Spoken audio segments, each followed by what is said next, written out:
Okay, run and get your blanket and come and sit with me and I'll read a story. This one is called Johnny Appleseed.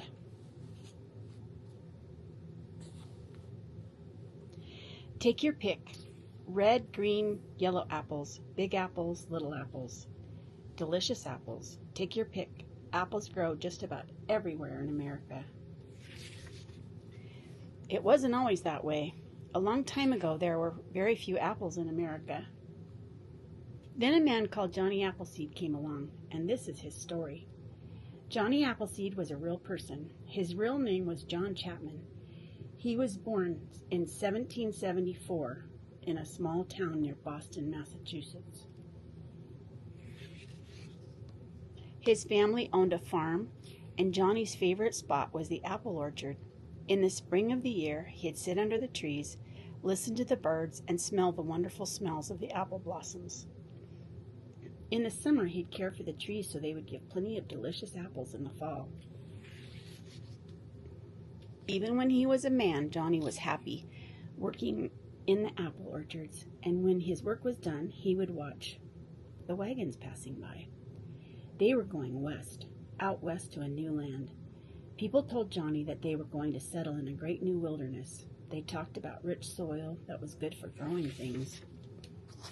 The more stories Johnny heard, the more curious he became. He had never been away from his father's farm. Now he wanted to see these new lands for himself. There aren't any apple orchards out west, said Mr. Chapman, hoping his son would stay home. Johnny was surprised.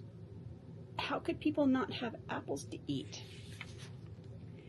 Dad, there's a good reason for going, said Johnny. People need apples. I'll go west and plant apple trees.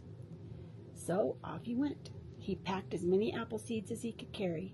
He took some books, and he took an old cooking pot, which he wore on his head for a hat. He saw what America was really like in those days. He walked over hills and valleys and past small towns. He walked and walked for weeks and weeks, from Massachusetts all the way to Pittsburgh, Pennsylvania. The land was rich and good for growing things, so Johnny settled in Pittsburgh. He bought some land, built a cabin, and started growing apple trees. When people passed by, Johnny gave them apple seeds or small young seedlings to take with them. Plant those seeds when you get out west, Johnny called, and peace be with you. But all too often, people returned with the sad tale that either they had lost the seeds or that the seedlings had died. Johnny was sad.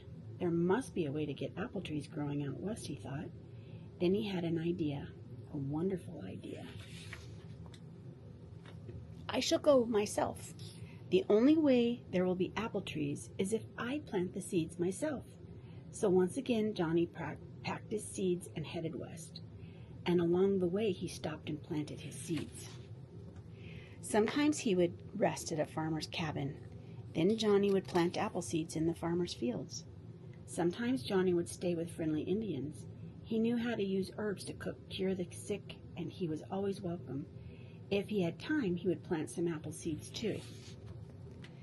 But most of the time, Johnny was alone. He slept in the forest and ate the foods of the forest, the plants, fruits, and nuts, and every animal in the forest was his friend. He was kind and careful with all the creatures he met.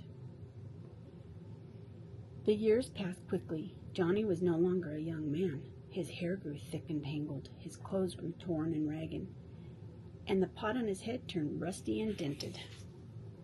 You can imagine how strange Johnny looked when he walked into a new town and knocked on someone's door. But Johnny was always welcome. There was something about him that people liked. People began to tell stories about Johnny. Folks loved to talk about the Apple Man and the orchards he planted. Whenever people talked about Johnny, they called him Johnny Appleseed. He was becoming a legend. They especially liked to tell the stories about Johnny and his animal friends.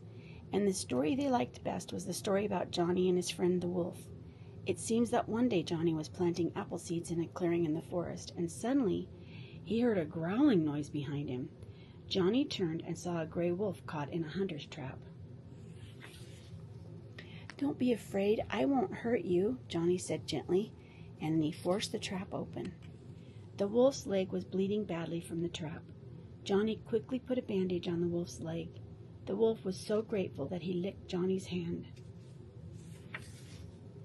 Johnny nursed the wolf back to health. When the wolf's leg was better, Johnny packed his things and started to leave. As Johnny started to walk away, the wolf got up and followed him. He wanted to be Johnny's friend. From that day on, Johnny and the wolf traveled together. The wolf helped Johnny plant his seeds, and Johnny taught the wolf to be kind and gentle. Farmers welcomed Johnny into their homes. They liked to hear the story of how Johnny found the wolf. They liked to hear about the towns Johnny had visited and the things he had seen. The farmers' children loved the little presents Johnny always gave them, the bright ribbons for the girls and smooth stones for the boys, and they liked to play with Johnny's gray wolf. One sad day, a terrible thing happened.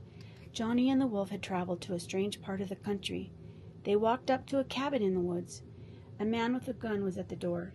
Johnny called out, "Don't!" But it was too late. A shot ran out, and the wolf fell dead at Johnny's feet. The man had never heard of Johnny Appleseed. He did not know that the wolf was Johnny's friend. Sadly, Johnny carried the wolf away and buried him in a quiet place in the forest. "Goodbye, my friend," he said, and then Johnny turned and walked on alone. There was still work to do. Johnny traveled through Ohio, Kentucky, Indiana, and walked as far west as Missouri planting his apple seeds. But he was growing old and tired. He was over 70 years old, and he had been planting trees for many, many years. It was time to rest. One spring day, Johnny stopped at an orchard in Indiana. He had planted that orchard many years before. The sweet apple blossoms reminded him of his boyhood. He decided to sit under the tree and smell the wonderful smells of the apple blossoms. Folks wondered what had happened to Johnny Appleseed. He was not seen around the country again. Some say he died, but everywhere they looked, people saw Johnny's mark upon the land. Wonderful apple trees were growing everywhere, and everyone knew they were work of one man, a man called Johnny Appleseed. The end.